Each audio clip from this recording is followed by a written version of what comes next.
Ce soir, l'Aria accueille la première représentation de Mademoiselle Julie, une des pièces les plus jouées d'Auguste Strindberg, qui est une des créations des Tréteaux de France, mis en scène par Robin Renucci, son directeur, et interprété par Marilyn Fontaine, Thierry Godard et Nadieu, tous deux complices à l'écran de Robin Renucci dans la série Village de France diffusée sur France 3. Regardez.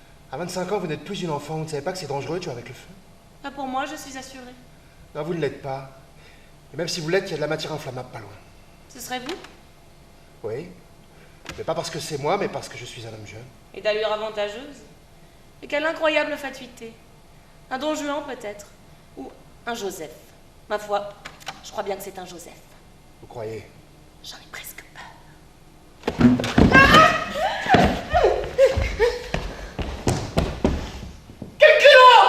C'est l'histoire de Mademoiselle Julie qui, en couchant avec son valet, avec le majordome de la maison, transgresse et inverse les valeurs. Et un monde nouveau prend place, celui de l'ascenseur social, des petites gens qui vont construire un monde nouveau, autre que sur les bases de l'échelle sociale.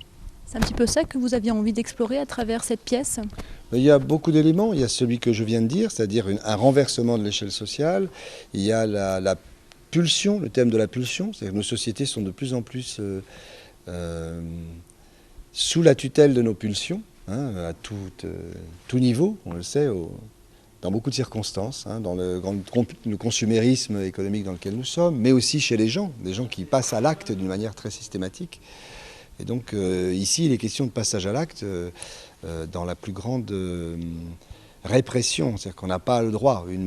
La fille de Monsieur le Comte ne peut pas coucher avec un majordome, et pourtant ça se passe. Donc c'est une union monstrueuse qui va être l'objet de toute une tragédie, voilà, que raconte Mademoiselle Julie. Je suis content de comprendre ce qui s'est passé à cette époque, enfin d'essayer de comprendre en tout cas à travers Strindberg ce qui s'est passé à cette époque, c'est-à-dire ces différences de classe sociale qui faisaient qu'une histoire d'amour n'était pas possible, ou même une histoire de cul, tout simplement, parce que là ça démarre par une histoire de sexe, ils ont juste envie de faire l'amour, et juste ça, c'était juste pas possible à cette époque-là. Donc je suis content d'être né dans une époque où c'est possible. C'est une grande...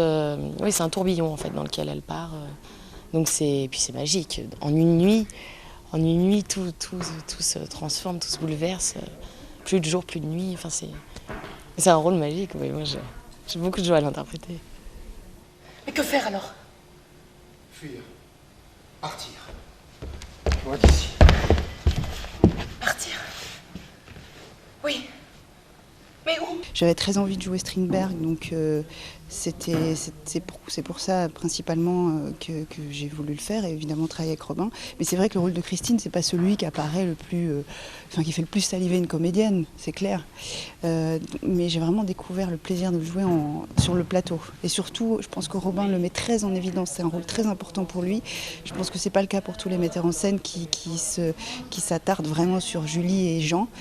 Pour Robin, Christine, c'est fondamental. Elle incarne vraiment la conscience dans la pièce, elle incarne la différence entre le bien et le mal, elle est très posée, c'est le surmoi, comme dit Robin. Allons, en soi il n'est pas mauvais, mais il y a quand même des différences entre les gens. Non, ça j'en reviens pas. Mademoiselle, qui était si fière, si cruelle avec les hommes, jamais on n'aurait imaginé qu'elle s'abandonnerait à quelqu'un comme lui. Elle qui voulait faire abattre Diana parce que la chienne était allée avec le carlin du gardien. Oui, franchement.